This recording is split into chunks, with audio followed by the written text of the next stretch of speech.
Hey, what's going on, everyone? My name is Tamer, and welcome back to another episode of iTalk Tech. It's that time of year again. Apple's new iPhone 6s is here, and it's ready to compete with the newest flagships in the smartphone market. The iPhones are usually praised as being one of, if not the top dog in the smartphone world. But does the iPhone 6s live on to fulfill its legacy? Well, that's what I'm here to talk about. I've used the iPhone 6s for about a week now, and I feel pretty confident in giving my initial review of this phone. Now, before I do begin, make sure you guys go down below and hit that like button, as well as subscribing to this channel for more content like this. Now, without further ado, let's get started.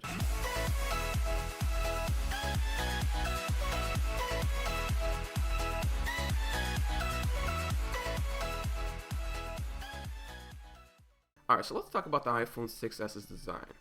Being that this is an S model, looks exactly like the previous iPhone 6. Apple has continued with their straightforward, simple look on the iPhone. The iPhone 6s has an aluminum back with antenna lines running across. The iPhone 6s has an all-new 7000 series aluminum shell, which dramatically helps improve the iPhone's build quality as well as preventing any type of bending. The iPhone 6s is also a little thicker than the previous iPhone 6s, and it's also a little heavier in order to fit Force Touch. Personally, I kind of like the extra weight and thickness, as it gives the phone a little bit more secure and stable feeling while holding it.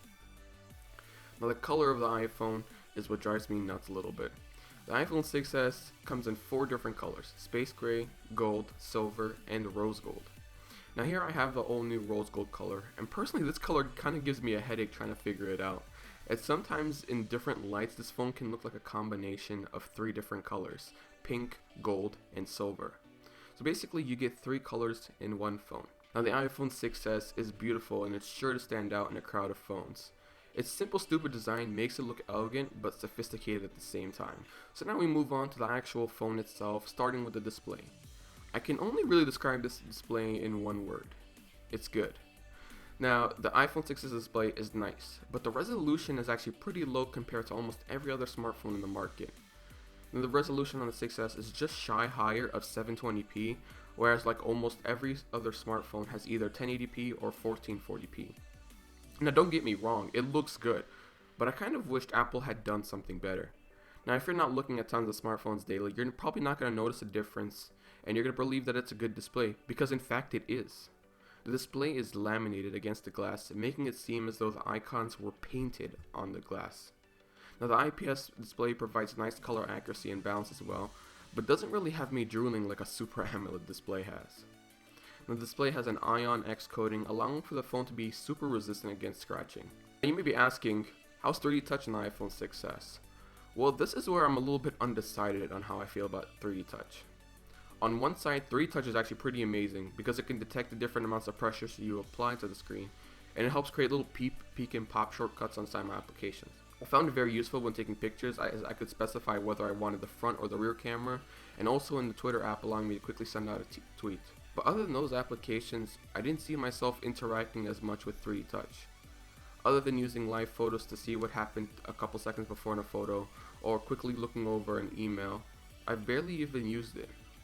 There's also a little third-party support for 3D Touch so far. Eventually developers will begin to implement 3D Touch into their own applications, but as now you're kind of stuck to only a limited amount of Apple's own apps, and some apps like Twitter and Instagram. I also had a little bit of problems with 3D Touch. Now, these problems aren't that big, and they're probably not a big deal, but now when trying to move applications around, you have to be a little bit more gentle when pressing icons, or it's going to think that you're trying to 3D touch the app.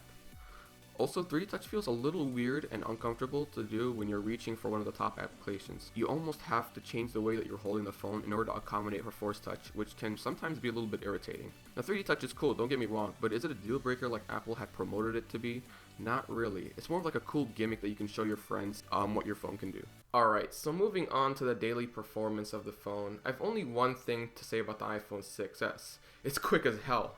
I mean, wasn't going to be surprising. This is to be expected, as almost every phone in 2015 is fast.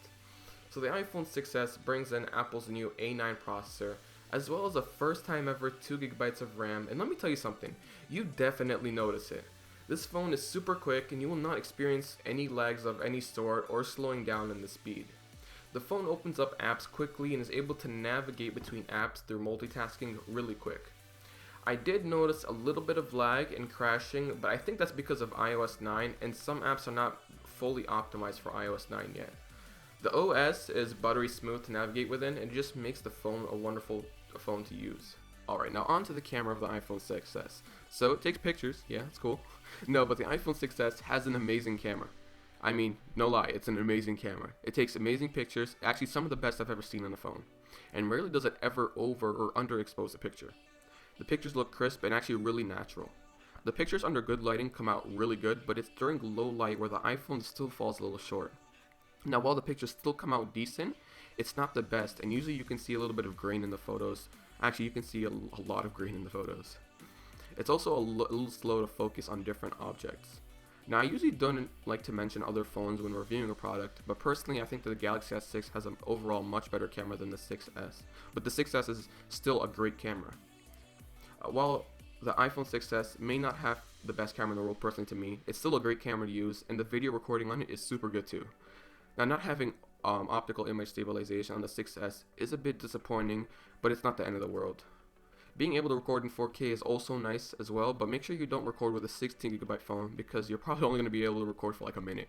Now the front facing camera was good too, but still a little bit disappointed that you can only record in 720p. Am I really surprised? Not really. Now lastly, onto battery life. Now due to the inclusion of Force Touch in the iPhone 6s, Apple has had to lose some milliamps of battery due to space requirements. Now the battery on the iPhone 6s has shrunk to 1710 milliamps compared to 1810 on the previous iPhone 6. Now the iPhone 6s lasted about as long as the iPhone 6 did due to reduced power consumption of some of Apple's components and software. Now if you're not a heavy user, then you will most likely last throughout most of the day. Most likely. This is not guaranteed. But if you are a little bit of a heavy user like myself, or actually a really heavy user just like myself, you will have to find some way to charge your phone during the day. It's a sad time where manufacturers focus on getting a phone thinner and forget to improve the phone battery on their phones. So that wraps up my iPhone 6s review. It's an amazing phone that complements style with performance. Was I amazed at what Apple had to offer this year? Not really. I was actually a bit disappointed in this year's offering, as I was hoping for a much better upgrade, especially since the S line is meant to upgrade a lot of hardware components. I really wish I saw wireless charging this year, but I guess I'll just have to wait next year. I think I say this every year. Now if you're thinking of upgrading, do it because you won't be disappointed. Literally, it's an amazing phone, but if you have a relatively new device, then you may want to hold off a couple months or a year and see what Apple and other manufacturers are doing down the line. I hope you guys enjoyed this video, and make sure you guys leave a comment down below, as well as liking and subscribing to my channel.